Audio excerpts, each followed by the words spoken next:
Good morning. This is Father Stephen Kelly from St. John's Church, Detroit. We're continuing our series of daily morning meditations where we generally look at one or another of the lessons that are assigned for morning or evening prayer, what is known as the daily office lectionary. Today for Wednesday, let's take a look at the lesson that's assigned for morning prayer from St. Mark's Gospel.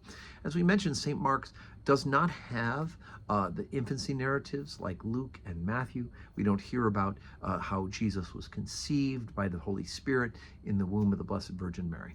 Mark's story, which is according to the Peter's account of the Gospels, gets right to the adult life of Jesus Christ, his baptism in the River Jordan, and his beginning of public ministry. So even though we're in chapter number 1, we are already verse 29, and we are in the thick of Jesus beginning his preaching and teaching and healing ministry. So Mark chapter 1, beginning at verse 29. And forthwith, when they were come out of the synagogue, they entered into the house of Simon and Andrew with James and John. But Simon's wife's mother lay sick of a fever, and anon they tell him of her. And she came and took her by the hand and lifted her up. And immediately the fever left her, and she ministered unto them. And at even when the sun did set, they brought unto him all that were diseased, and them that were possessed of devils. And all the city was gathered together at the door. And he healed many that were sick of divers disease, and cast out many devils, and suffered not the devils to speak, because they knew him. And in the morning, rising up a great while before day, he went out, and departed into a solitary place, and there prayed. And Simon and they that were with him followed after him. And when they found him, they said unto him, All men seek for thee. And he said unto them, Let us go into the next towns, that I may preach there also. For therefore came I forth. And he preached in their synagogues throughout all Galilee, and cast out devils. Okay, so a couple of interesting things always pop out when I read this lesson. First of all, Simon Peter was married.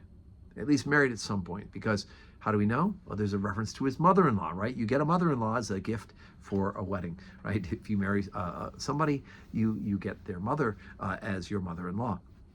And so we hear that Simon's wife's mother lay sick of a fever. So Simon Peter had a wife. Whether she's deceased or whether she and Peter, had separate ministries as Peter followed Jesus, we don't know. We're not told in the rest of the scriptures whatever happened to Simon Peter's wife, but there she is. Right? Simon's wife's mother lay sick of a fever. Right? It would also be Andrew's mother as well, because they're the brothers. So again, that's interesting. But Jesus gets right to healing ministry. Heals her of a fever. She gets up right away. She's not healed, completely restored, ministers unto them. People are brought with diseases and devils. He heals, casts out the devils, and he has to bind the devils to keep them from speaking, because we know the demons know who he is, right? And they want to rebuke him, and he doesn't want to get into that public debate with the demons. The demons know who God is, right? They know who Jesus is. They know he's the Son of God. So he has to bind them and keep them from doing this, right? He suffered not the devils to speak, because they knew him. Right, because it's not quite time yet. Even though he's doing all these things, there will be a continuing revelation throughout Jesus' public ministry, where he'll be able to open their hearts and minds to understand that he is going to be the Messiah. So very important there. And then, of course, he's not going to stay in one place. He's got a big message to preach. He's only going to have 3 years of public ministry. So when people are coming in droves to him at this place, he's going to move on to the next town and spread the good news of God as well there, throughout that, at least the region at the beginning of Galilee. Whew. So today's Wednesday. We will have 12:15 Holy Communion, God willing, and 4 o'clock evening prayer. So I hope you can join us in person. If not, join us on the live stream, pray with us, and may God grant us a wonderful Wednesday full of blessings.